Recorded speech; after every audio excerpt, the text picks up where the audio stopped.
Hello everybody, here's another conservative coin collector, and throughout my life on being a coin collector and being a coin collector on the internet, there have been a lot of things and a lot of information and a lot of stuff that I have learned and stuff that I have just seen. Today's video is something that I've seen on the internet but that I haven't gotten because I was like, well, Google exists. But here's the thing. The internet, it may not always be around, but paper products will be. So today I'm going to go through the official Red Book, a guidebook of the United States Coins 2026 R.S. Human, the 79th edition. And Jeff Garrett is the senior editor. John Feigenbaum is the publisher.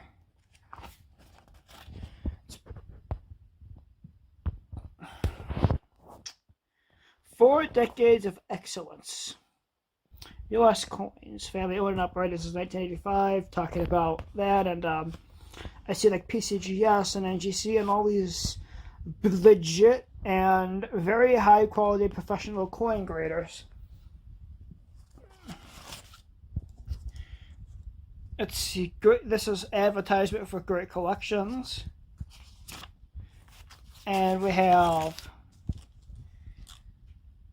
aren't great at making Red Book ads, but we are great at coins. So more coins. And it looks like here we have the contents. Now, I have never had one of these books before. I've never looked at one of these books before. All I've seen is just the front page on Amazon, on coin forums. So I'm literally brand new with this book. I do not know what to expect. I got this package literally 10 minutes ago. Open it up and shop this video. So, I am a fresh-faced, fresh eyes at this book.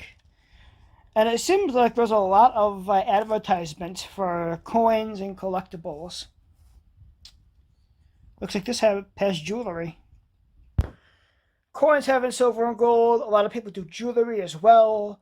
I've seen stamp collections and baseball card collections. Collecting is more than just coins. And stamps and baseball cards and Pokemon cards are good collections of their own. But coins and dollar bills are where I'm at right now. They have the publisher's preface and the editor's preface and a paragraph probably about them. That's Jeff Garrett, David Bowers, and Kenneth Bassett.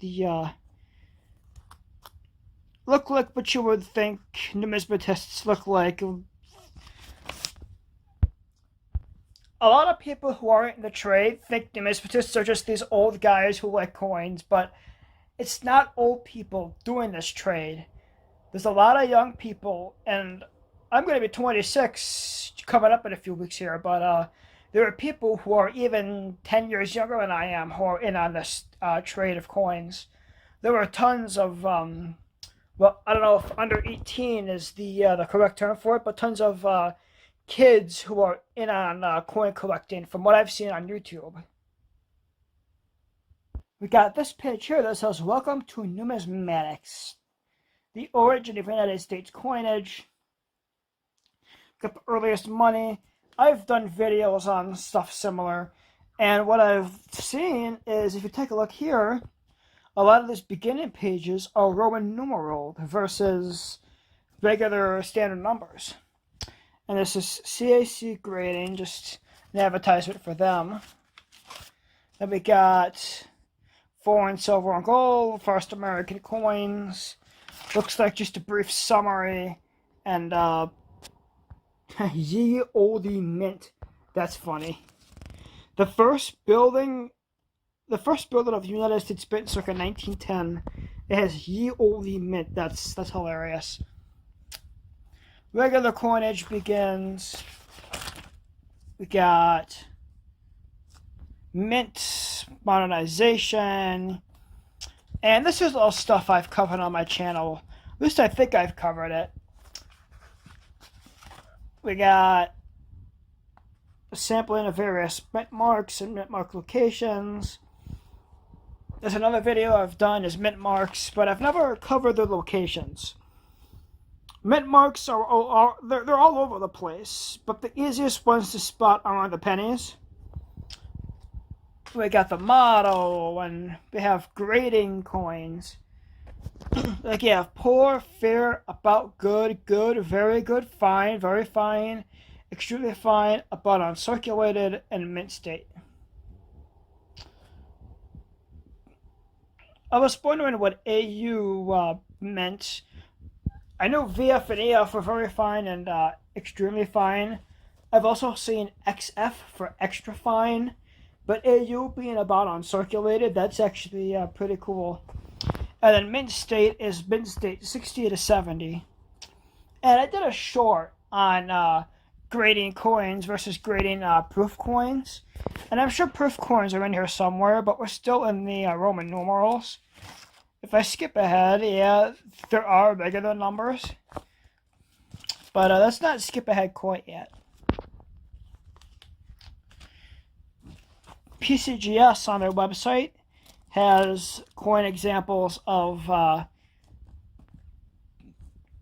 value of coins here, and like you have good condition, very good, fine, and then if I can zoom out and show you, you have about uncirculated, extra fine, very fine, and this one is MS 60 to 70, which is mint state. So it goes from as good condition, very few details, it's been through hell and back. This looks like it's been in a museum since 1878. Which I'm sure there have been numismatists since, even back in those days. Then you got proof coins that are totally different to regular coins. They're their own thing there. And then you have the collector's notebook. You got how to use this book and about the market and the pricing and the values. You have colonial issues, and you have the abbreviation, meaning. So LG, large, letters, medium, national. Some of these, they speak for themselves. I don't know why they want to abbreviate red, being red is only 3 letters to begin with. But, hey, I didn't write the book, so I have no clue. Now we are at the regular Western numbers. What's the first thing they talk about? Colonial issues. We got, and I'm sure if I dig deeper into this book, I can find something familiar. Skimming ahead, when I pass a section, it comes up with a new section. This new section, it tells you about it, and then it goes to a coin. And let's say I have a 1792 silver center. There are only 14 that are known. A very F30, a few 136,000, all the way up to MS64, which is 1.62 million. This is literally a book version of what I have been doing online with my shorts for the last 2 years. It's actually nice to have a physical copy I can touch versus a computer mouse, because there's going to be a day where the apocalypse happens and the internet is down. When the internet goes away, a lot of people are going to not know what to do. Not only do I have this book and the current versions of what they are worth, I have my entire bookshelf over there full of knowledge. And what I like about it, kind of like being a binder book with the rings like these, is I can fold it in half, and I can keep it here if I'm looking at a 1795 leaded edge with pole. About good as $430 with a 21,500, and it even tells you the mintage of a lot of them. Everything from an estimated 13 known up to 127,000.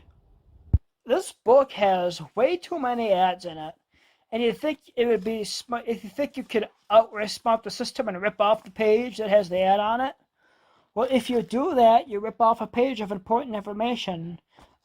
I decided to skip ahead to something familiar for all, small cents. Lincoln small cents. We have, let's say I have a 1909 SVDB. There were 484,000 minted. VG8 is $875 for very good. MS65 is $3,600. And then it goes the same for everything. If I had my penny book out, I could show you like a cross-reference, but I don't. A lot of wheat cents post 1945, let's say, they're all between 20 and 40 cents unless they are extremely uncirculated and verified MS65. A few months back, when I did my history, like the value of every penny that America ever made, I stopped right around then because I just said face value because 20 cents is pushing it on some coins. Like, I think I have an example. I can find it in my pocket here. Let's say you found a wheat cent and it's in this corroded condition. This is a penny I found outside, and actually the reason I haven't been filming the last couple of days is because there have been roofers on top of my house, and they're here from 8 to 5, and I don't want to film, and then all of a sudden, from on top of me, you'll hear. That's what it sounds like on the roof when they're pounding in nails. And that woke me up at 8 o'clock in the morning one day, but I wasn't happy. But this is going to be the last time the roof ever gets touched. If not, in 40 years' time, it'll be done again. When we get into the more modern Lincoln cents, it looks like it kind of, like it doesn't start with the VG whatever. It starts with MS63 because, take for example the 1974, which is regular. 4.2 billion were minted. And then it's only about $4 in MS65 condition, which an 80 bucks in MS67 condition, which $80 for a penny. And then you have like the aluminum concepts with only one known. They're priceless because there's only one known, and they're probably in private collectors' collections or the mints. Then you have 1982 with over 10 billion, 6 billion. And how about we go over to modern, not even more modern. That's well, other than the 2009s that have some specialties and all that, if we skip to the shield cents, billions and billions and billions were minted from 2010 all the way to now.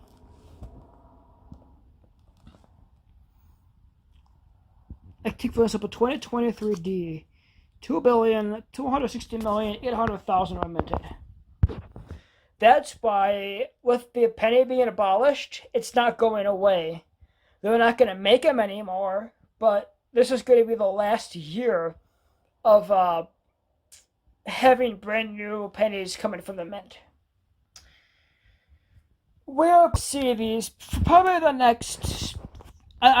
If America's around 1,000 years, we'll still see them. Well, at least the next 100 or 200 years.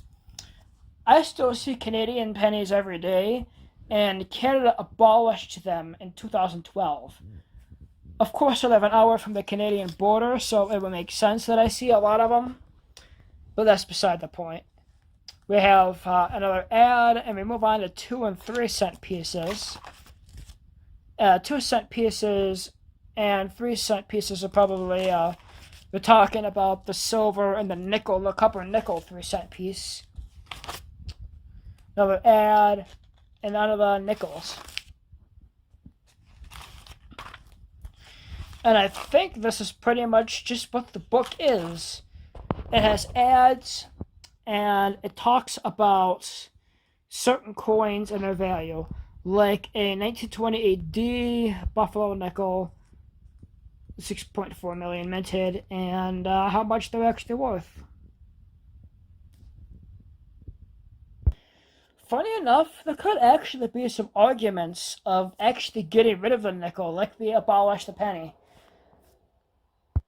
It took 3.1 cents to make a penny, and it takes 6.5 cents to make a nickel.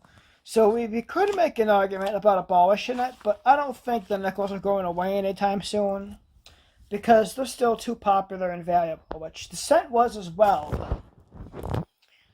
There could be an argument. And then we have the half dimes that are pre-nickel. We have the half dimes, spelled with an S in the middle of it. That's the very first nickel, so to speak. Skip ahead and see if I find anything interesting, because if the book is pretty much just this, then I've run out of content to talk about. Sorry, my air conditioning's blasting in the background. I have to have it, or else I'm sweating to death up here. But I just taking a look at it. It's pretty much all the same things. And this is actually very, very thorough on what it covers. It covers everything.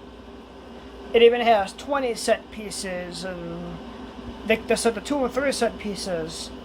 And when it covers the quarters, it covers all 50 states and the territories and the women's quarters, and it covers every single dollar that we've done. It is a very thorough, very detailed book on any coin you might ever find in circulation, at least American coins, and what their worth could possibly be, which I find pretty cool. I don't really have much more I can say on this book, being that I've pretty much covered